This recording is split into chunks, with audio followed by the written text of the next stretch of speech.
একেবারে সামনে নির্বাচন, ঠিক এই মুহূর্তে মানে এখানে মোটামুটি 300 আসনে কম করে হলেও 900 জন প্রার্থী হবে। এই তফসিলের পরপরই একজনের উপরে এভাবে হামলা, আসলে অন্য প্রার্থীগুলোর নিরাপত্তা কোথায়? নিরাপত্তা কোনো বিলাসিতা নয়, একটি সঠিক যোগ্য সার্থক নির্বাচনের পূর্ব শর্ত হচ্ছে নিরাপত্তা।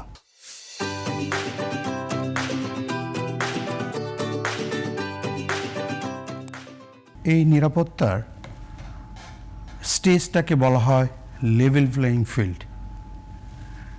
তো নির্বাচনের যে নির্বাচন কমিশনার জাতির উদ্দেশ্যে তফসিল ঘোষণা দিলেন, এটা একটি সাধারণ দিন বা সাধারণ ঘটনা নয়। নির্বাচনের তফসিল ঘোষণা করা এটা একটা high alert security point of view, very important day, that is called red alert day. আর ওপেনিংয়ে এই ঘোষণা দেওয়ার পরপরই যখন আমাদের একটি নির্বাচনী এলাকার ঢাকা 8-এর সম্ভাব্য পদপ্রার্থী যাকে আঘাত করা হয়েছে, এটা নিরাপত্তার জন্য সত্যি একটা হুমকি স্বরূপ। এটা আমাদের সাধারণ যে ভোটার, ইলেকশন, বর্তমান পরিস্থিতি সব কিছুকে প্রশ্নবিদ্ধ করেছে। কিন্তু প্রথম প্রশ্নটা তো আসে, আসলে ব্যর্থতা কার?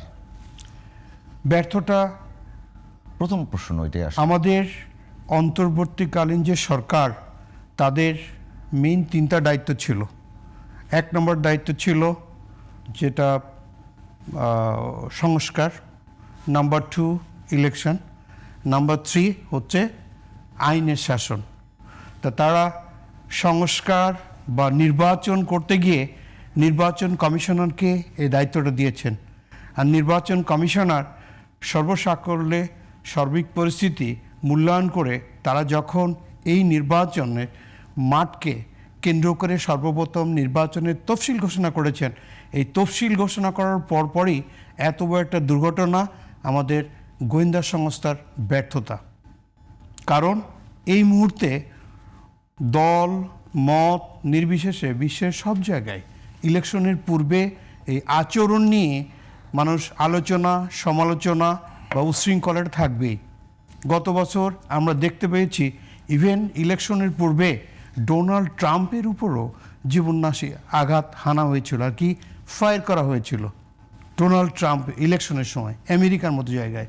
তা আমাদের এখানে যখন এই তফসিল ঘোষণা করা হয়ে গেছে, তফসিল ঘোষণা করার পরে বিফোর তফসিল ঘোষণা তাদের সিকিউরিটি অ্যালার্টনেসটা আর একটু সতর্ক করা প্রয়োজন ছিল।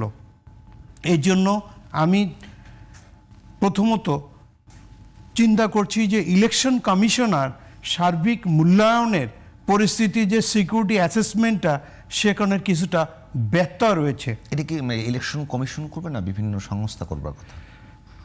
যখন দেশে শান্তিপূর্ণ ইলেকশনের চিন্তাভাবনা করা হয়, তখন কিন্তু সকল প্রতিষ্ঠান ইলেকশন কমিশনের অধীনে তফসিল ঘোষণার পরে সবাই থাকে। যেদিন তফসিল ঘোষণা করা হয়ে গেছে, তখন অন্তর্বর্তীকালীন সরকার থেকে শুরু করে সবাই ইলেকশন কমিশনের যোগাযোগ করে অধীনে কাজ করতে তারা ব্যর্থ।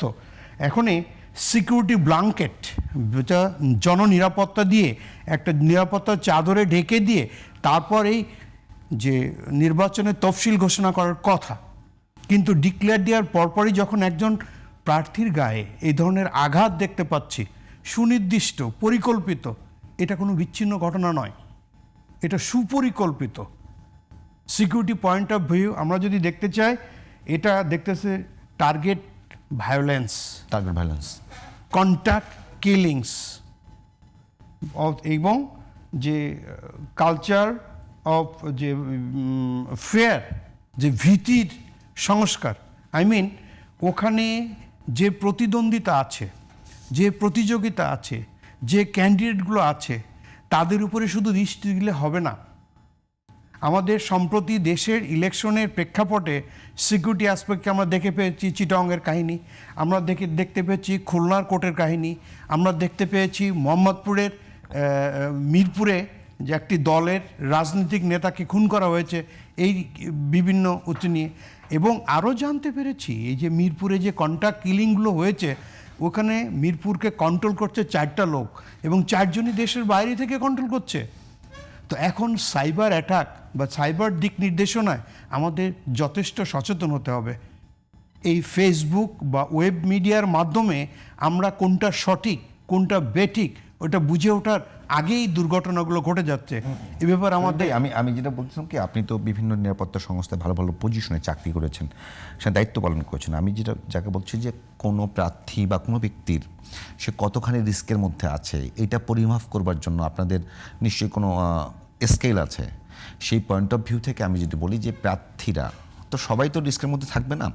তো এখনকার যে হামলাটা হয়েছে সেই হামলায় বেশিরভাগ ক্ষেত্রে দেখা যাচ্ছে যে ছাত্রলীগের নেতা ছিলেন তিনি একটা মানে অস্ত্র মামলায় ধরা পড়েছেন, তিনি আবার জামিনে বেরিয়ে গেছেন।